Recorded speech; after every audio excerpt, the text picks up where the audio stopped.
The slap came first, sharp, sudden, a sound that cut through the steady hum of the airplane engines like a whip. For a moment, time froze inside that cabin at 35,000 feet. Passengers looked up from their screens. A baby stopped crying. The air thickened with disbelief. Lana Pierce, the senior flight attendant, stood trembling with anger, her hands still half raised, her face flushed. In front of her sat Nia Roberts, a young black nurse in travel-worn clothes, her cheeks stinging red but her eyes steady. Nobody spoke, but cameras weren't already out. Did she just hide her? Someone whispered. And that was all it took? The first spark of outrage that would soon burn across the internet. Nia didn't scream. She didn't curse. She simply looked at Lana, calm but unyielding. "You just made the biggest mistake of your career," she said quietly. Her tone wasn't threatening. It was certain, and that certainty sent a chill down Lana's spine. The captain's voice crackled over the intercom, urging calm. But the damage was done. Within seconds, someone was live streaming. A few passengers murmured that they'd never fly with the airline again.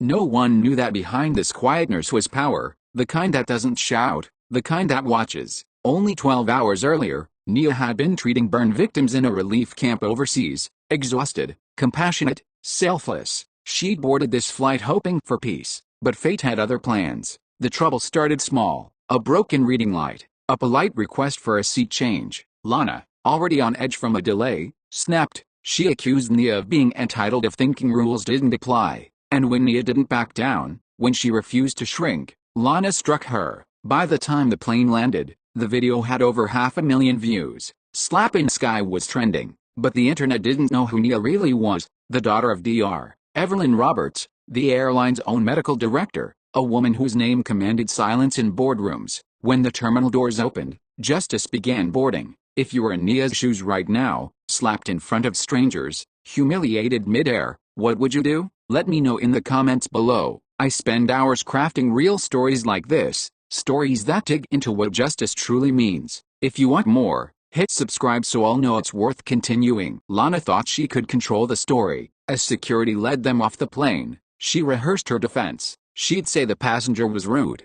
She'd mention non-compliance. She'd frame it as a misunderstanding, a flight safety issue. But the truth was already in the cloud. By the time she stepped into the terminal, phones were waiting. Reporters, too. Nia stayed silent, escorted privately. Her face wasn't angry, it was composed, almost heartbreakingly calm. That calmness drove Lana mad. Later that evening, in a quiet hotel room, Lana tried to sleep. Her phone wouldn't stop buzzing. Her supervisor's message was short: report to HQ first thing tomorrow. Meanwhile, across the city, Nia sat with her mother, Dr. Roberts. The older woman listened quietly as Nia recounted every detail. Not once did she interrupt. When Nia finished, Dr. Roberts stood, walked to the window, and said softly, "They always assume kindness means weakness." The next morning, the boardroom meeting began. Lana walked in confident, ready to justify her actions. But when she saw who was seated at the head of the table, her confidence evaporated.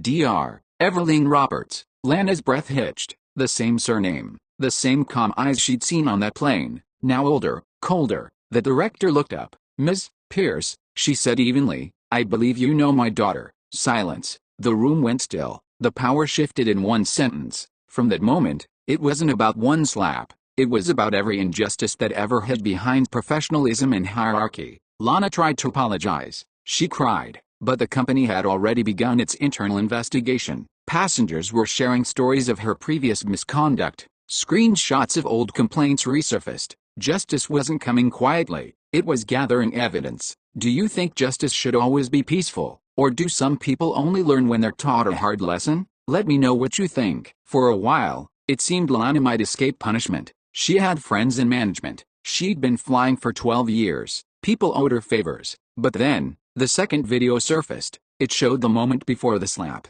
The way Lana's eyes rolled when Nia spoke. The words, caught perfectly on a passenger's phone. "You people always think the rules don't apply to you." It wasn't just about the slap anymore. It was about discrimination. Public outrage exploded. Hashtags multiplied. News anchors debated ethics and race in customer service. Lana was suspended, but her union fought back. They argued she was under stress, that she'd reacted poorly to provocation. Meanwhile, Nia found herself drowning in unwanted fame. People were calling her brave, but she didn't feel it. She didn't want revenge. She wanted change. Late at night, she wrote in her journal, "Power isn't about titles or uniforms. It's about how you treat those who have none." Those words would later appear on millions of screens. When Lana's apology finally came, a shaky video uploaded online, it wasn't enough. It sounded rehearsed, hollow. Dr. Roberts watched it once, then turned it off. She wasn't interested in apologies. She was interested in accountability. Nia didn't want her mother to intervene,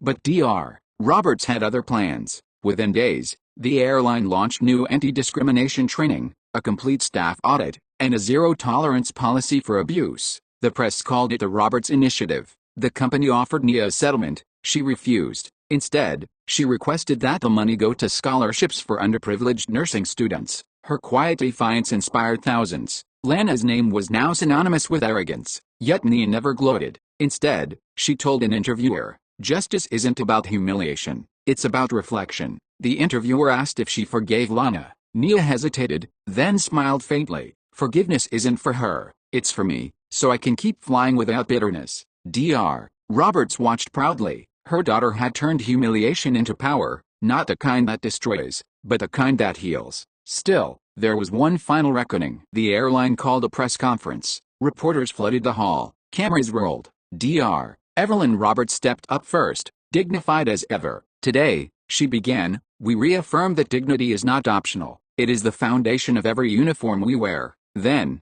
to everyone's surprise, she invited Nia to speak. The young nurse took the podium, not as a victim, but as a voice. "I was humiliated in front of strangers," she said, "but I also saw how quickly strangers can stand for what's right. Justice doesn't always roar. Sometimes, it's quiet, but it always arrives." Lana sat in the back, eyes down. She'd been stripped of rank, reassigned to ground duty pending final review. For the first time, she looked human, broken, maybe even remorseful. When Nia finished, the crowd rose in applause. Justice had been served, not with fists, but with truth. Weeks later, life slowly returned to normal. Nia resumed her nursing work, quieter but stronger. The airline's new policies were already changing lives. Flight attendants spoke differently now. Passengers were treated with care. As for Lana, she disappeared from the headlines. Rumor had it she started volunteering, maybe trying to rebuild what pride had destroyed. One afternoon, at the hospital, Nia received a letter. No return name.